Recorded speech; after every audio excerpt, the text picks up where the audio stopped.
Baik, kita mulai untuk pertemuan yang keempat, yaitu adalah kromatografi.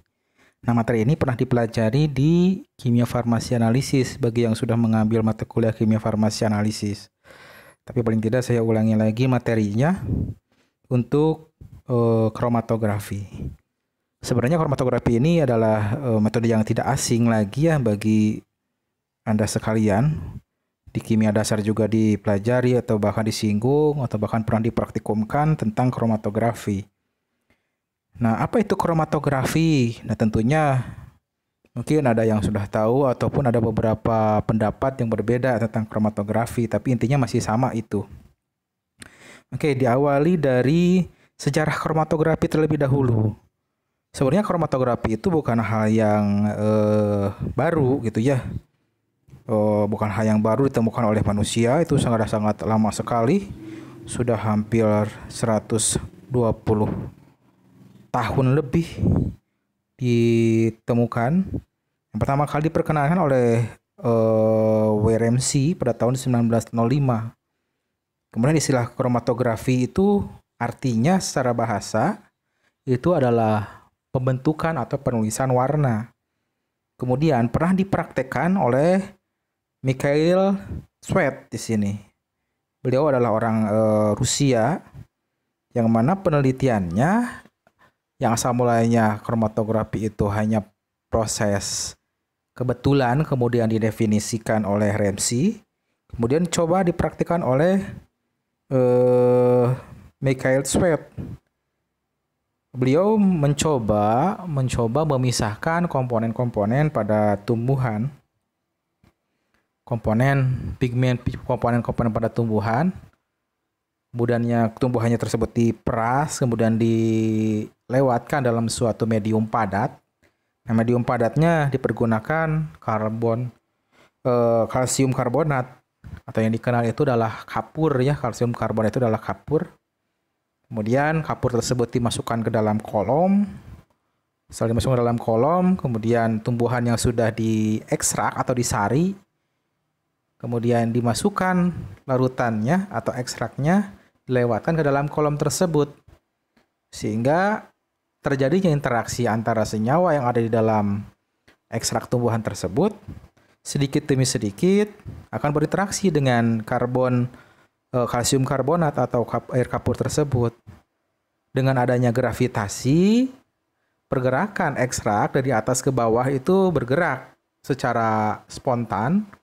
Kemudian masing-masing senyawa yang ada di dalam ekstrak itu berinteraksi secara berlainan atau berbeda interaksinya. Sehingga karena perbedaan interaksi, jadi senyawa-senyawa tersebut terikat berbeda antara senyawa yang satu dengan yang lainnya. Sehingga warna yang dihasilkan itu berlapis-lapis, berbeda-beda. Nah, itu pertama kali kolom konvensional atau kromatografi kolom konvensional dikerjakan. Dipopulerkan oleh Mikhail Schmidt. Apa pengertian kromatografi? Nah, ada secara umum, kromatografi itu karena tadi bisa terjadi interaksi antara analit yang ada di dalam ekstrak, bisa dipisahkan dengan menggunakan fase diam. Maka kromatografi termasuk ke dalam teknik pemisahan. Tentunya yang dinamakan pemisahan itu berarti dari suatu campuran menjadi komponen penyusun campuran tersebut. Gitu. Itu dinamakan kromatografi. Kemudian penggunaannya untuk apa kromatografi? Penggunaannya luas sekali sebenarnya. Tapi jika secara umum penggunaannya bisa digunakan untuk analisis kualitatif dan bisa dipergunakan untuk preparatif. Kalau analisis kualitatif itu tujuannya untuk identifikasi senyawa, apakah ada atau tidak senyawa yang ada di dalam sampel. Itu untuk analisis kualitatif.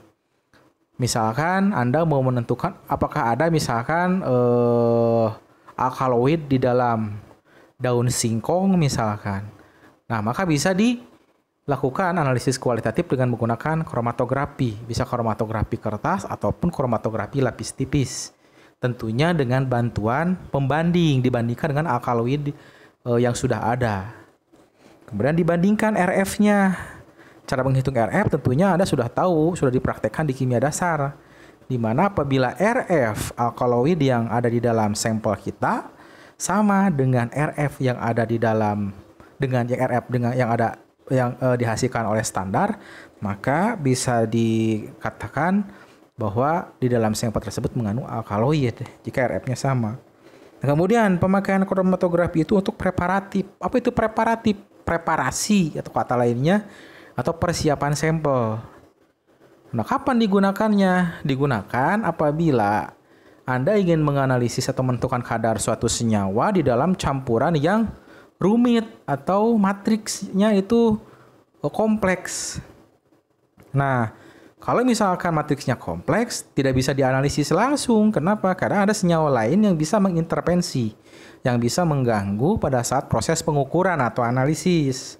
Contoh, Anda ingin menentukan apakah ada senyawa kimia tidak sih di dalam di dalam suatu sediaan jamu. Nah, kalau misalkan Anda langsung menganalisis tanpa dipreparasi terlebih dahulu, itu tidak bisa. Karena apa? Karena senyawa yang akan kita analisis dengan senyawa yang dihasilkan oleh jamu itu bisa saling mengganggu nantinya. Maka perlu dipreparasi dulu. Caranya bagaimana? Caranya ya bisa menggunakan metode kromatografi preparatif. Itu tujuannya untuk memisahkan senyawa yang akan dianalisis dengan senyawa-senyawa lain yang tidak dibutuhkan atau tidak dianalisis. Dan senyawa lain bisa mengintervensi atau mengganggu proses analisis. Yaitu analisis kromatografi yang dipergunakan untuk preparatif. Kemudian penggolongannya. Nah, kromatografi digolongkan menjadi beberapa jenis. Yang pertama, kromatografi dilihat berdasarkan fase gerak. Nah, kemudian yang kedua, dilihat berdasarkan fase diam. Nah, kalau kromatografi dilihat berdasarkan fase gerak, maka ada yang dinamakan kromatografi cair. Yang bergerak itu pasti yang kalau nggak cair ya gas gitu kan ya. Ada kromatografi cair, ada juga kromatografi gas. Contoh kromatografi cair apa? KLT, kromatografi lapis tipis, atau TLC atau thin layer. Kemudian ada KKT, kromatografi kertas. Ada juga KCKT, kromatografi cair kinerja tinggi. KCKT itu kalau istilah populernya di Indonesia itu pakai bahasa Inggris, yaitu HPLC atau HPLC. Itu kromatografi dengan menggunakan fase geraknya cair. Kemudian ada kromatografi gas, di mana kromatografi yang menggunakan fase geraknya gas. Di antaranya ada kromatografi gas cair, ada kromatografi gas padat. Kenapa di sini ada cair, ada padat? Cair di situ adalah fase diamnya. Jadi pada kromatografi gas ada yang menggunakan fase diam cair, ada yang menggunakan fase diam padat. Kemudian kromatografi dilihat berdasarkan fase diamnya. Sekarang yang diam nih. Ada kromatografi cair-cair, ada kromatografi padat cair. Kalau kromatografi cair-cair, contoh ada kromatografi kertas, ada juga kromatografi cair kinerja tinggi. Ada kromatografi padat cair. Kalau yang tadi kromatografi cair-cair bukan KKT ya, tapi kromatografi gas. KG di situ atau GC lah, gas kromatografi. Maaf, boleh diralat yang sebelah sini nih. Yang ini. Yang ini diralat. Itu gas kromatografi harusnya. Harusnya GC. Kalau kromatografi cair padat, di mana fase diamnya padat dan fase geraknya cair. Contohnya kromatografi lapis tipis. Lapis tipis kan fase diamnya itu kalau nggak silika ya alumina. Kromatografi kertas KK atau KKT itu fase diamnya selulosa. Kalau KCKT fase diamnya yang padat itu adalah silika. Nah, ini kalau berdasarkan penampangnya. Penampang itu adalah penyangga. Jadi kromatografi ada dua jenis berdasarkan penyangganya atau penampangnya. Yang pertama ada kromatografi datar atau planar. Yang datar itu kan KLT gitu kan ya, yang udah praktek kimia bahan alam pasti tahu. Kromatografi kertas itu pernah dipraktikumkan di kimia dasar. Kalau yang praktek di modulnya ada. Itu datar. Ini contoh gambarnya ada. Ini yang planar, datar. Ada juga kromatografi kolom. Kalau kolom menggunakan penyangganya adalah kolom. Kalau kromatografi datar, fase diamnya nempel di penyangga. Kalau kromatografi kolom, nah, fase diamnya dimasukkan ke dalam kolom. Kolomnya bisa kolom kaca, kromatografi kolom konvensional, kromatografi gas. Gas itu menggunakan kolom fase diamnya sebagai penyangga. Kromatografi kolom, kromatografi gas cair, kromatografi gas padat, kromatografi cair kinerja tinggi atau HPLC itu termasuk ke dalam kromatografi kolom. Kemudian jenis kromatografi. Di sini lihat berdasarkan alat dan bahan yang digunakan, antara lain tadi sudah dijelaskan ada kromatografi konvensional.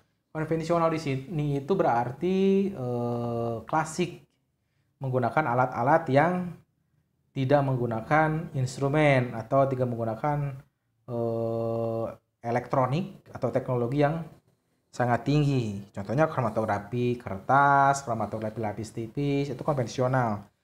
Atau juga kromatografi kolom konvensional. Kayak gini tadi nih. Ini kromatografi kolom konvensional. Ini konvensional disebutnya. Kenapa? Karena tidak menggunakan alat elektronik, tidak menggunakan kinerja yang ditingkatkan, tidak. Hanya pengaruh gravitasi saja. Ada juga kromatografi modern. Kalau kromatografi modern itu dipergunakan atau ditemukan apabila kromatografi konvensional sudah tidak bisa mengerjakan suatu analisis atau keterbatasan akibat adanya keterbatasan dari kromatografi konvensional. Contohnya kromatografi gas. Gas kromatografi ini menggunakan instrumen, tidak bisa menggunakan alat konvensional.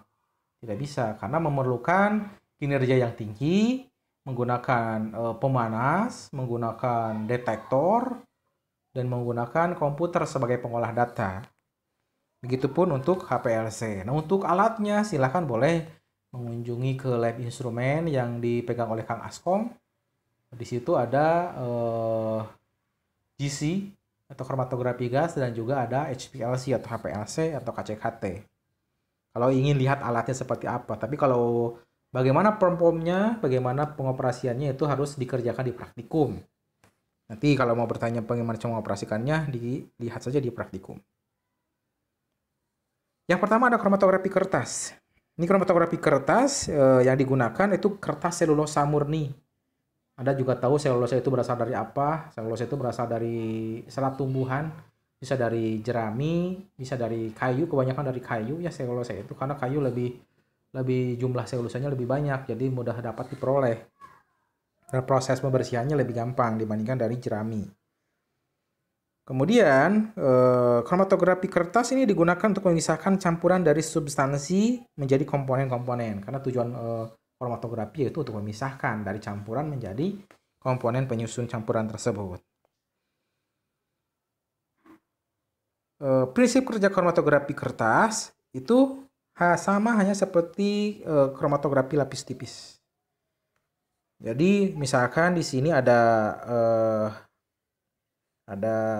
kertas, kemudian nanti dikasih garis, kemudian sampelnya disimpan ditotolkan di sini. Nanti ini direndam dengan fase gerak. Nanti fase geraknya akan naik. Fase gerak akan naik itu akan membawa atau akan mendistribusikan analit berdasarkan pergerakan dari fase gerak tersebut. Tetapi analit tersebut akan berinteraksi juga dengan penampang dari fase diam pada kromatografi kertas yang ini. Sehingga karena adanya interaksi, jadi warnanya nanti bercaknya akan beda-beda. Ada di sini, ada di sini, ada di sini. Nah, yang asal mulanya satu titik, karena adanya interaksi dengan fase gerak dan fase diam, kemudian perbedaan interaksi antar senyawa yang menyusun komponen tersebut, campuran tersebut itu berbeda-beda interaksinya dengan fase diam, sehingga nanti bercaknya akan lebih dari satu. Gitu. Itu kromatografi kertas. Cara penggunaannya, ini ada cara penggunaannya, bisa dibaca sendiri. Tidak sulit dan tidak rumit untuk dipahami. Kertas yang biasa digunakan jika untuk analisis biasanya menggunakan kertas Whatman nomor 1. Kertas Whatman itu kertas khusus, kertas selulosa murni dengan pori-pori nomor 1. Nah, ini contoh gambarnya. Nah, tadi seperti yang sudah saya jelaskan. Ini ada kertasnya. Ini sebagai fase diamnya. Nah, si sampelnya ditotolkan di sini. Kemudian digerakkan, ditambahkan fase gerak. Sehingga fase geraknya naik. Dan fase gerak akan membawa analit, dan analit tersebut akan berinteraksi dengan fase diam dengan kemampuan yang berbeda. Sehingga warnanya nanti akan berbeda-beda. Ada 2, 3, 4, 5, dan seterusnya. Seperti itu. Nah, kromatografi kolom. Di sini kromatografi kolom konvensional. Tujuannya sama, untuk memisahkan campuran sehingga terbentuk komponen-komponen penyusun campuran tersebut. Nah, prinsipnya adalah bukan absorpsi ya, di sini didasarkan pada absorpsi komponen, bukan absorpsi tapi adsorpsi. Nah, ini bukan absorpsi tapi adsorpsi, komponen campuran dengan afinitas berbeda terhadap permukaan fase diam. Adsorben, di sini adsorben bukan absorben, bertindak sebagai fase diamnya. Nah, si adsorben disimpan di dalam kolom. Nah, di sini ada gambarnya. Nah, ini kolom. Ini ada kolom. Kolomnya biasanya menggunakan kaca. Kenapa kaca? Karena kaca itu sifatnya inert, tidak bereaksi dengan analit ataupun tidak bereaksi dengan fase gerak atau pelarut. Nah, kemudian sampelnya dicampuran. Ya, campuran sampelnya di sini. Misalkan ini ekstrak dari tumbuhan. Kemudian ditambahkan pelarut dari atas ke sini. Karena pelarut itu memiliki massa, dan posisinya jika disimpan dalam bentuk seperti ini, maka pelarut akan secara spontan turun ke bawah. Karena ada gaya gravitasi. Karena sambil turun ke bawah, sampel yang ada di dalam sampel campuran tadi akan ikut berinteraksi, akan ikut terdistribusikan oleh fase gerak, ikut terbawa ke bawah. Nah, setiap senyawa dari campuran, komponen penyusun campuran itu memiliki interaksi yang berbeda sehingga laju pendistribusiannya menjadi berbeda juga. Sehingga yang memiliki interaksi yang lebih rendah dengan fase diam itu akan lebih cepat terbawa oleh fase gerak dibandingkan komponen yang memiliki interaksi lebih kuat dengan fase diam. Nah, yang lebih kuat, yang lebih lemah interaksinya dengan fase diam akan turun lebih awal, dan yang interaksinya lebih kuat dengan fase diam itu akan tertahan lebih lama. Sehingga komponen penyusunnya itu akan terpisah. Sekarang yang ketiga adalah kromatografi lapis tipis. Di situ ada kata lapis tipis, berarti fase diamnya itu bukan kertas lagi, tapi fase diamnya itu bisa selulosa ataupun alumina, serbuk, dalam bentuk serbuk yang ditempelkan dalam suatu penyangga. Penyangganya itu bisa plastik yang inert, bisa juga logam, bisa juga kaca. Tapi yang dikomersilkan, dijual di pasaran itu menggunakan penyangga logam. Logam yang digunakan adalah logam aluminium. Kenapa? Karena lebih tahan, lebih ekonomis. Kalau dari kaca itu tidak ekonomis, dan kalau misalkan dibutuhkan dalam jumlah kecil itu sulit dipotong kalau kaca. Kalau silika masih, kalau aluminium masih bisa dipotong. Kenapa nggak menggunakan penyangga plastik? Nah, penyangga plastik itu tidak fleksibel, hanya inert terhadap beberapa pelarut saja. Kalau menggunakan pelarut tertentu mungkin plastik bisa meleleh atau melarut terhadap fase geraknya. Prinsipnya sama, prinsipnya seperti yang mirip dengan kromatografi kertas atau kolom, yaitu interaksi antara komponen atau antara materi, antara analit dengan fase diamnya.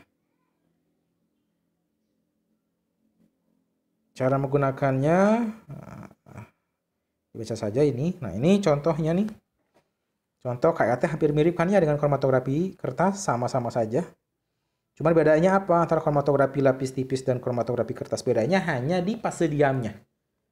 Kalau kromatografi kertas, fase diamnya itu adalah selulosa. Kalau kromatografi lapis tipis, fase diamnya silika atau alumina. Nah, misalkan ada pertanyaan, kenapa nggak pakai kertas saja? Kan kertas lebih murah gitu ya dibandingkan kromatografi lapis tipis. Karena ada beberapa senyawa atau beberapa sampel yang tidak bisa dikerjakan dalam kromatografi kertas. Kenapa tidak bisa dikerjakan dengan kromatografi kertas? Kelemahan kromatografi kertas itu biasanya bercaknya tidak bagus. Kayak tadi meluber-luber itu kan ya. Tidak bagus seperti ini. Kenapa bercaknya tidak bagus? Karena selulosa itu memiliki serat. Jadi pendistribusian analitnya itu tidak rapih. Tidak rapi. Jadi menghitung RF-nya nanti bingung. Karena tadi RF bercaknya itu tidak teratur.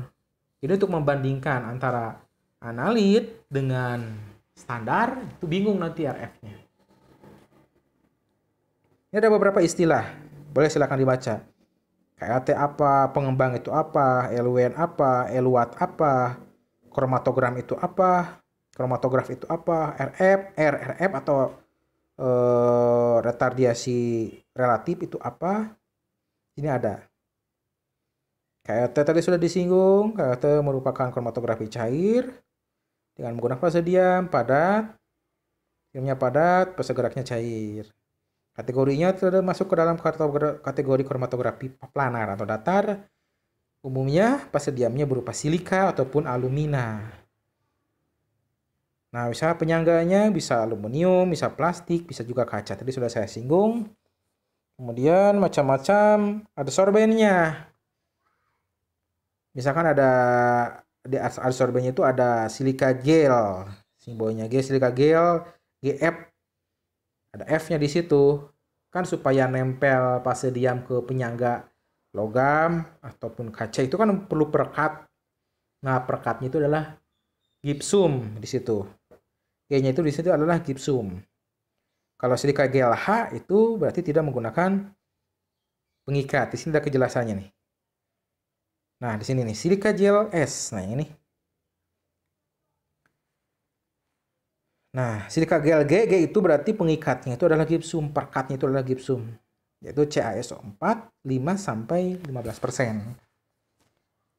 Nah, kalau silika gel S, misalkan ada beli di kemasan itu ada silika gel S, berarti S di situ itu tanpa menggunakan pengikat pati, starch, menggunakan pengikat pati.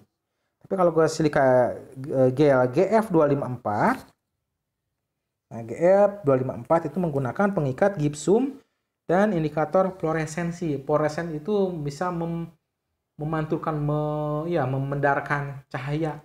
Jadi kalau misalkan secara visual dengan mata telanjang itu tidak bisa dilihat bercaknya, maka bisa dilihat dengan menggunakan panjang gelombang UV 254 nanometer. Nah, kalau pada panjang gelombang UV itu bisa kelihatan bercaknya. Nanti kalau nggak salah ada di sini contoh hasil KLT yang sudah dikasih sinar ultraviolet. Kalau misalkan ada senyawanya, itu memberikan warna ungu. Tapi kalau tidak ada senyawanya, itu hanya memberikan warna hijau saja yang dihasilkan dari senyawa yang bisa berfluoresensi. Kemudian ada silika gel H atau silika gel N, itu netral berarti tanpa pengikat ya. Atau silika gel F254 berarti tanpa pengikat, tapi mengandung senyawa yang bisa berfluoresensi. Kemudian ada silika gel PF, berarti dipergunakan untuk kromatografi preparatif, tapi mengandung indikator fluoresensi. Nah, alumina. Nah, biasanya kromatografi ini lebih jarang dipakai. Kenapa? Karena sifatnya kurang polar dibandingkan silika. Biasanya dipergunakan, dan kemudian kelemahan dari kromatografi dengan kromatografi lapis tipis dengan menggunakan fase diam alumina itu kelemahannya biasanya menggunakan pelarut-pelarut yang nonpolar. Yang mana pelarut nonpolar itu cenderung lebih bahaya karena mudah menguap. Jadi jarang dipergunakan, sehingga menggunakan metode kromatografi fase terbalik, yaitu menggunakan fase diamnya itu adalah fase diam yang polar. Gitu.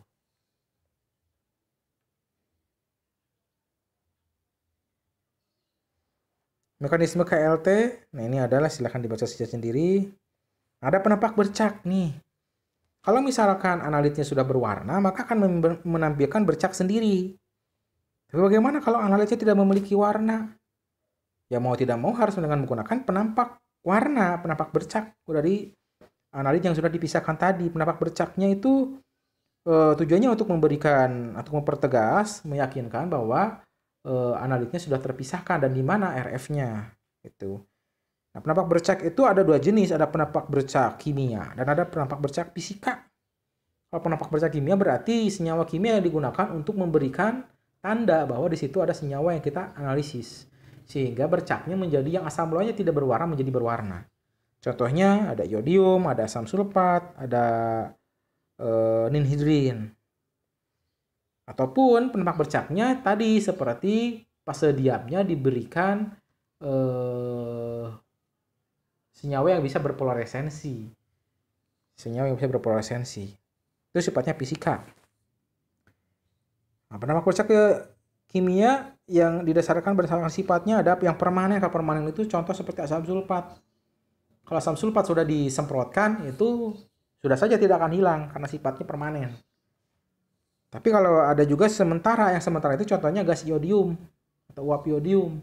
Jadi kalau uap iodium, hasil KLT-nya dikasih uap iodium, nanti akan kelihatan bercaknya. Nah, kalau sudah kelihatan bercaknya, disimpan dalam ruangan dalam keadaan terbuka, itu nanti akan hilang lagi bercaknya karena iodiumnya hilang, menguap. Kemudian penampak bercak berdasarkan spesifik atau tidaknya. Ada yang spesifik, ada yang umum. Kalau yang spesifik contoh ninhidrin. Ninhidrin itu hanya bisa memberikan warna terhadap senyawa yang memiliki atom N. Contohnya alkaloid ataupun protein itu mengandung gugus N atau atom N. Ada juga kromatografi yang umum. Umum itu tidak spesifik, universal sifatnya. Contoh iodium, asam sulfat. Itu hampir semua senyawa bisa ditandai dengan menggunakan penampak bercak tersebut. Ini alat yang dipergunakan untuk menyemprotkan penampak bercak kimia. Sama seperti menyemprotkan parfum lah, diaerosolkan. Ini tempat melakukan proses penyemprotan penampak bercak. Sebenarnya alatnya bebas aja lah, mau pakai dus Indomie pun juga bisa. Silahkan, yang jelas supaya melindungi lah atau mengisolasi setidaknya supaya supaya penampak bercaknya tidak berhamburan kemana-mana. Apalagi menggunakan penampak bercak asam sulfat itu menyengat sekali apabila terhirup. Nah, ini ada beberapa penampak bercak. Di sini ada chamber iodium. Nah, iodiumnya diuapkan, hasil KLT-nya masuk ke dalam situ. Di sini ada lampu UV. Nah, lampu UV tadi kan ada penyangga atau fase diam yang diberikan pewarna yang bisa berfluoresensi pada penyangga gelombang ultraviolet. Nah, ini alat yang dipergunakan untuk membuat plat dari kromatografi atau menempelkan silika ke dalam penyangga. Nah, ini posisinya. Ini ada chambernya. Ini ada lempeng KLT-nya. Miring seperti ini. Ini ada fase diamnya. Nah, nanti bercaknya seperti ini misalkan yang dihasilkan. Nah, setelah itu selanjutnya adalah pengembangan pada KLT. Ini berdasarkan arah pengembangannya, bisa menaik atau menurun berdasarkan dimensinya. Ada 1 dimensi, ada 2 dimensi. Ini yang 2 dimensi. Kalau 1 dimensi itu ya seperti tadi. Nah, ini 1 dimensi. Arahnya sama 1 kali saja. Itu 1 dimensi. Dari atas ke bawah aja itu 1 dimensi. Tapi kalau 2 dimensi, nah setelah dikembangkan, diputar 90 derajat. Atau 90 derajat ya. Yang asalnya berdiri, dimiringkan. Dibaringkan di dalam chamber. Kenapa dilakukan KLT 2 dimensi? Supaya meyakinkan bahwa apakah spot-spot ini itu udah satu senyawa atau belum. Nah, bisa saja ini senyawanya masih banyak atau lebih dari satu, tidak hanya satu senyawa. Kita coba dengan menggunakan kromatografi 2 dimensi. Nah, dibaringkan, nah, posisinya seperti ini, kemudian dikembangkan lagi dengan menggunakan fase gerak. Nah, setelah menggunakan fase gerak yang ini, sehingga terbentuk spot lagi. Jika spotnya tetap spot 1, seperti ini, yang di atas, maka otomatis analitnya 1. Tapi kalau spotnya lebih dari 1, oh ternyata dari 1 spot yang ini, itu lebih dari 1 analit. Nah, itu untuk meyakinkan saja. Salah satu pengujian awal mengidentifikasi kemurnian suatu senyawa. Ada penggunaannya. Ya silahkan bisa dibaca nih penggunaannya. KLT banyak sekali, luas sekali. Bagaimana mendapatkan komposisinya? Nah kan di KLT itu kan membutuhkan fase gerak ya. Fase gerak atau eluen. Nah caranya gimana? Cari di pustaka. Misalkan judul penelitiannya telaah fitokimia atau misalkan proses untuk uji kemurnian isolat dengan menggunakan kromatografi lapis tipis. Kan Anda perlu fase geraknya. Fase geraknya apa? Nah, cari di pustaka. Barangkali ada yang sudah melakukan penelitian yang sama dengan yang sedang Anda kerjakan. Bisa dari penelitian orang lain, cari di jurnal. Bagusnya itu menggunakan pustaka-pustaka primer. Pustaka primer itu adalah pustaka yang diperoleh berdasarkan hasil penelitian orang lain. Biasanya dengan menggunakan, biasanya ada di dalam jurnal penelitian. Jika tidak ada di dalam jurnal gimana Pak? Nah, cari sifat yang mirip gitu. Kalau senyawa itu ada yang mirip. Kalau ini senyawa yang isolat yang saya miliki itu sifatnya sedikit polar atau sedikit non polar. Ya, cari senyawa yang mirip dengan senyawa yang ada penelitiannya. Boleh digunakan. Tapi bagaimana kalau tetap tidak ada? Ini tidak ada, yang ini tidak ada. Maka harus lakukan percobaan sendiri. Lakukan dengan fase gerak paling non polar dulu. Pilih ada misalkan ada kloroform, ada etil asetat, ada metano, pilih salah satu. Kalau misalkan sudah pemilihan dari yang polar sampai ke yang non polar itu tidak diperoleh bercak yang bagus, maka harus lakukan optimasi komposisi. Jadi dicampur. Nah, seperti ini. Metanol etil asetat 1:10. Jadi harus ada trial and error dulu, ada optimasi dulu. 2:10, 3:10, 4:10, 5:10 terus sampai diperoleh KLT yang bagus. Di mana bercaknya hanya ada satu. Hanya ada satu bercak. Gitu. Atau bercaknya lebih membulat, lebih bisa dihitung berapa RF-nya. Nggak satu pun nggak masalah. Nah, bagaimana kalau keadaannya seperti ini? Saya menotolkan, tapi bercaknya di bawah numpuk. Apa yang harus dilakukan? Tingkatkan kepolaran. Kepolaran apa? Kepolaran fase geraknya.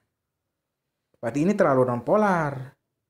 Karena terlalu nonpolar, sifat analitnya ini sifatnya polar, jadi gak mau ikut. Tidak mau ikut dengan fase diam. Diam aja di bawah. Berarti Anda harus meningkatkan kepolarannya. Bagaimana kalau terlalu atas? Kalau terlalu atas, maka otomatis terlalu menarik, membawa dari analitnya. Turunkan kepolarannya supaya apa? Supaya si analit yang bercaknya asalnya di atas menjadi lebih bawah. Idealnya KLT itu biasanya bercaknya berada di tengah. Itu yang lebih bagus. Lebih di tengah. Jangan terlalu atas, jangan terlalu bawah juga. Ini mau dibaca saja. KLT untuk preparatif tadi sudah saya singgung. Di ini saja. Ada kromatografi gas. Nah, ini kromatografi gas selanjutnya. Tadi yang dinamakan kromatografi gas di mana fase geraknya adalah gas. Bedanya apa? Nah, kromatografi gas itu sama dengan kromatografi kolom biasa. Cuman menggunakan gas sebagai fase geraknya. Nah, ini alatnya seperti ini. Gak tahu kalau yang di bawah kalau kayaknya gak terlalu jauh berbeda. Nah, kolomnya itu berada di dalam oven nih. Oven pemanas. Kenapa harus dipanaskan? Karena kolomnya harus dalam keadaan hangat. Jadi supaya pergerakannya tidak terhambat, pergerakan analit itu tidak terhambat. Jadi suhunya harus dalam keadaan tinggi. Nah, prosesnya atau komponennya ada gas pembawa, ada detektor, ada kolom, ada flow controller, ada sample injection. Nah, di sini gambaran yang skema dan alat yang tadi. Di sini ada kolom di sini. Kolomnya itu panjang bisa sampai 30 meter. Kromatografi kolom gas itu bisa 30 meter. Kenapa Pak panjang sekali? Karena pembawanya gas. Kalau hanya 1 cm itu tidak akan terpisahkan karena terlalu cepat. Gas itu kan beda lajunya dengan cairan. Karena lajunya lebih cepat, maka membutuhkan trek yang lebih panjang. Contohnya lah MotoGP lah. Motornya itu kan sama-sama cepat semuanya. Kalau trek lintasannya itu hanya 5 meter, tidak akan ada yang menang, tidak akan ada yang kalah. Karena sama-sama cepat motornya. Berarti membutuhkan trek yang panjang dan berulang. Gitu ya, kalau misalkan treknya panjang dan beberapa lap, misalkan di MotoGP tersebut, maka akan terpisah pembalapnya itu. Ada yang terakhir, ada yang paling depan, karena treknya panjang. Begitupun dengan kromatografi gas ini. Di sini ada gas. Gasnya sebagai gas pembawa, gas nanti akan membawa sampel di sini. Sampel diinjeksikan. Nah, sampelnya akan ikut terbawa ke sini, terus berputar. Nah, terpisah satu sama lain. Pemisahannya itu berdasarkan interaksi antara analit dengan fase diam yang ada di dalam kolom ini. Kolom ini. Nah, ini kolom. Ini kolom. Kolomnya.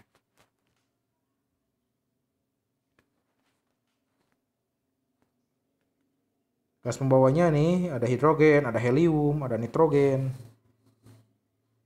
Fase pembawanya, gas pembawanya. Nah, pengambilan sampelnya ada yang diinjeksikan, biasanya diinjeksikan yang menggunakan siring. Tapi kalau misalkan yang baru itu menggunakan tidak diinjeksikan manual dengan tangan, tapi alatnya sudah bisa ngambil sendiri sampel. Jadi otomatis lah alat ngambil sendiri sampelnya, menginjeksikan sendiri. Nah, kromatografi cair kolom modern, ada kromatografi ini lupa nih subjudulnya gak ketulis. Langsung aja kromatografi cair. Sini HPLC ya. HPLC prinsipnya ada adsorpsi, ada pertukaran ion, ada partisi. Nah, HPLC ini pembahasannya itu lebih jelasnya lagi itu di analisis fisikokimia. Itu lebih jelas lagi. Oke. Terima kasih ya atas perhatiannya.